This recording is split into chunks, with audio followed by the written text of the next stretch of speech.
Olá, meus irmãos, vamos continuar então o nosso estudo sobre o livro de Romanos. Estamos no capítulo 6. O capítulo 6 vai nos falar sobre o pecado, a escravidão do pecado, sobre a liberdade que a graça de Deus nos dá, nos traz, e também sobre a escravidão da lei.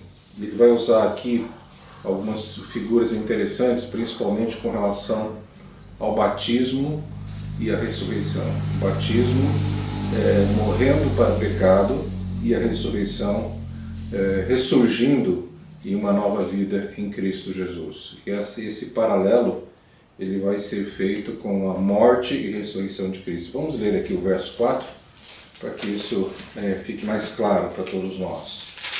Verso 4, capítulo 6 de Romanos.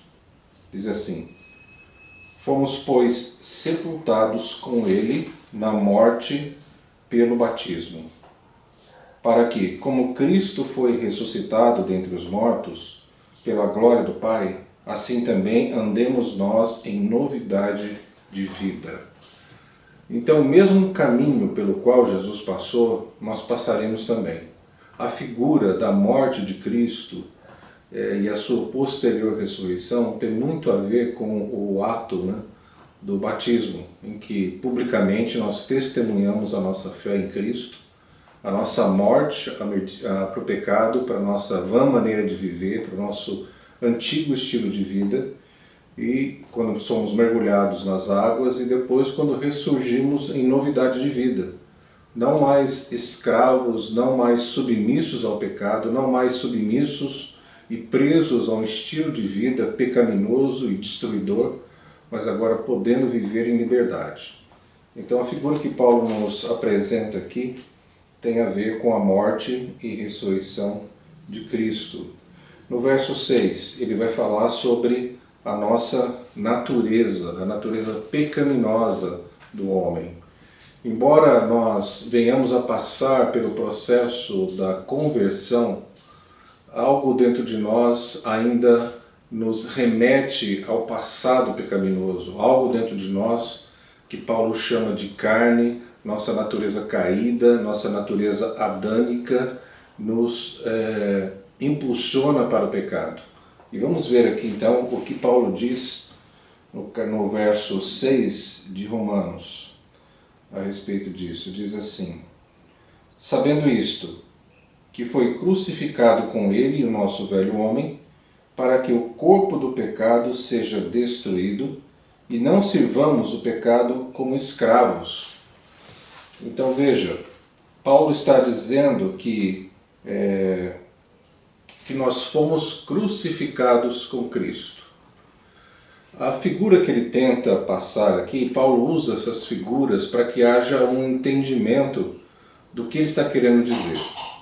Quando ele fala de escravos, por exemplo, ele está se referindo a uma figura social aceita naquela época. A escravidão era socialmente aceita. Então os termos que Paulo usa aqui têm a ver com o ambiente em que eles viviam, a cultura em que eles viviam. Então quando ele diz assim, sabendo isso que foi crucificado com ele o velho homem. Então essa pena capital da crucificação era algo conhecido das pessoas daquela época. Eles sabiam o que significava ser preso no madeiro, ser preso numa cruz. E Paulo aqui faz esse paralelo, dizendo que o nosso velho homem está ali crucificado. Estar crucificado numa cruz, estar inerte, não estar mais livre para fazer o que quer, mas estar preso a algo. E diz mais aqui, com ele o nosso velho homem, para que o corpo do pecado seja destruído e não sirvamos ao pecado como escravos. Então o que a cruz de Cristo vem nos mostrar com essa figura? Que nosso velho homem está crucificado. Essa figura ela tem a ver não com algo que podemos viver na nossa plenitude. Quando nós lemos as promessas de Deus, quando nós lemos as cartas de Paulo, muito do que é dito aqui é alcançado pela fé. Por exemplo, a nossa morte para o pecado, ela é alcançada pela fé. Nós só seremos totalmente livres do pecado, no sentido de que ele não estará mais presente na nossa vida quando estivermos na glória. Mas enquanto estivermos aqui, ele estará ao nosso derredor, estará próximo, estará dentro de nós, na verdade, através desse corpo, né? Que ele fala aqui, o corpo do pecado. Paulo também fala sobre aquele conflito, né, que ele tem, e ele diz, maldito homem que sou, o que é bom eu quero fazer não faço, mas aquilo que é mal e não quero fazer, isso eu faço. Quem me livrará do corpo dessa morte? Essa expressão corpo da morte remete no original a um corpo em decomposição. É como se Paulo estivesse preso, não só Paulo, mas todos nós, a algo em decomposição. Então, dentro de nós, vinculado aos nossos desejos físicos, carnais, a nossa mente programada segundo o homem, segundo o mundo, existe esse corpo do pecado. À medida em que nós caminhamos na nossa fé cristã, à medida em que nós sintonizamos a nossa vontade com a vontade de Deus, esse corpo do pecado ele vai sendo mortificado, é um processo.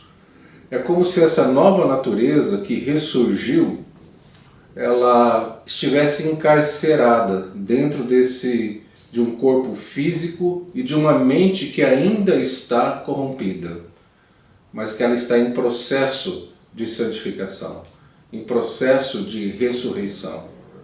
Todavia, algo dentro de nós ressurge. Na conversão, quando nós temos uma experiência com o Senhor, reconhecemos a nossa pecaminosidade, nos arrependemos dos nossos pecados, o Espírito Santo vem habitar dentro de nós, existe uma nova natureza no nosso interior. Todavia, essa nova natureza ainda, por um tempo, ela está encarcerada pelos nossos membros, pelo nosso corpo, pela nossa mente, e isso vai entrar num processo de santificação. Só vai terminar no dia em que nós fomos promovidos, nós fomos para a glória, morar com o Senhor. Não é? Mas continuando aqui, no verso 12, ele diz assim: não reine, portanto, o pecado em vosso corpo mortal, de maneira que obedeçais às suas paixões. Então veja que a exortação que Paulo está dando aqui, não reine, né? Então existe um reino ainda, mas não será eternamente. Um dia esse reino que nos impulsiona à morte, que nos impulsiona ao pecado, ele será totalmente destruído, quando nós não mais estivermos sujeitos às leis desse corpo, à influência desse corpo do pecado, como diz Paulo aqui, né? De maneira que obedeçais às suas paixões. Então, esse corpo do pecado que tem vontades, que tem desejos, que tem pensamentos ainda do velho homem, ainda do nosso antigo modo de viver, do nosso antigo estilo de vida, ainda está presente na nossa vida. Todavia, não é pelo nosso esforço pessoal, não é pela nossa capacidade intelectual ou por técnicas que venhamos a usar que nós seremos libertos desse corpo do pecado, mas sim através da nossa entrega, através da nossa vontade quando ela entra em sintonia com os princípios de Deus, o reino de Deus. À medida que nos enchemos do Espírito, nós somos, o nosso corpo, esse corpo de morte, ele vai sendo mortificado, ele vai sendo destruído, e aí nós vamos crescendo, não por um esforço para tentar nos livrar desse ou daquele pecado, mas à medida que nós nos enchemos de Deus. Depois nós vamos falar um pouquinho mais sobre o que significa isso, né? Se encher do Espírito, né? E lá no verso 13, Paulo menciona um ingrediente importante nesse processo, que é a nossa vontade. Ele diz assim: nem ofereçais cada um os membros do seu corpo ao pecado, como instrumentos de iniquidade, mas oferecei-vos a Deus como ressurretos dentre os mortos, e os vossos membros a Deus como instrumentos de justiça. Então, Paulo está colocando um novo ingrediente aqui, nesse ensino, que é a vontade. Nós oferecermos. Oferecer tem a ver com a vontade. Eu estou oferecendo a minha vida a Cristo. Eu decidi oferecer a minha vida a Cristo. E a partir desse momento, a obra que vai ser feita daí para frente, ela foge ao nosso controle. No sentido de que não é o nosso esforço pessoal, não é a nossa intensidade em lutar contra o pecado, mas é a nossa intensidade em colocarmos a nossa vontade em sintonia com as coisas de Deus. Aí nós seremos libertos à medida em que o corpo desse pecado vai sendo destruído dentro de nós, porque nós estamos nos enchendo da presença de Deus. E é algo natural, à medida que nós nos enchemos da luz, as trevas elas têm que sair. Não existe a possibilidade das trevas permanecerem quando a luz entra. Então, quando nós aumentamos a intensidade dessa luz, à medida em que nos abrimos para a obra de Deus, à medida em que colocamos a nossa vontade em sintonia com a vontade de Deus, naturalmente as trevas vão sendo removidas. É esse processo que Paulo menciona aqui em Romanos e também nas suas cartas. E no verso 17 diz assim: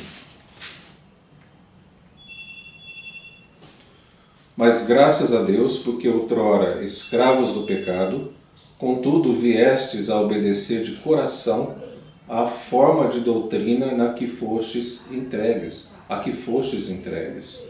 Então ele usa essa figura do escravo.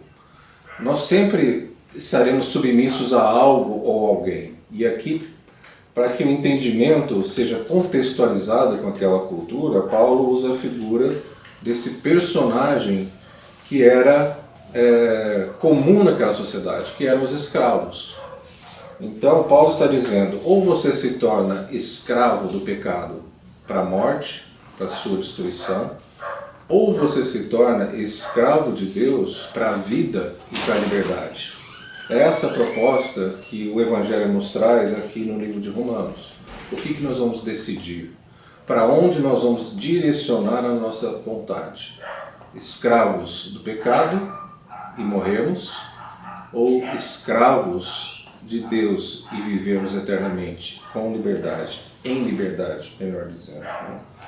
Para terminar, versos 22 e 23 fala sobre a santificação. Agora, porém, libertados do pecado, transformados em servos de Deus, tendes o vosso fruto para a santificação e, por fim, a vida eterna. Porque o salário do pecado é morte, mas o dom gratuito de Deus é a vida eterna em Cristo Jesus, nosso Senhor. Quero chamar a atenção aqui para a questão da santificação. Transformados em servos de Deus, tendes o vosso fruto para a santificação. Então, novamente, eu me remeto a essa figura do escravo. Somos servos de Deus, somos escravos de Deus. E a consequência dessa servidão a Deus, que nos traz a liberdade, é a santificação. Então, à medida que nós nos enchemos da luz de Cristo, naturalmente as trevas haverão de bater em retirada. Essa é a verdade que Paulo nos ensina aqui nessas palavras. Obrigado pela atenção de vocês. Terminamos aqui o capítulo 6 de Romanos. No nosso próximo encontro teremos o capítulo 7. Deus abençoe a todos.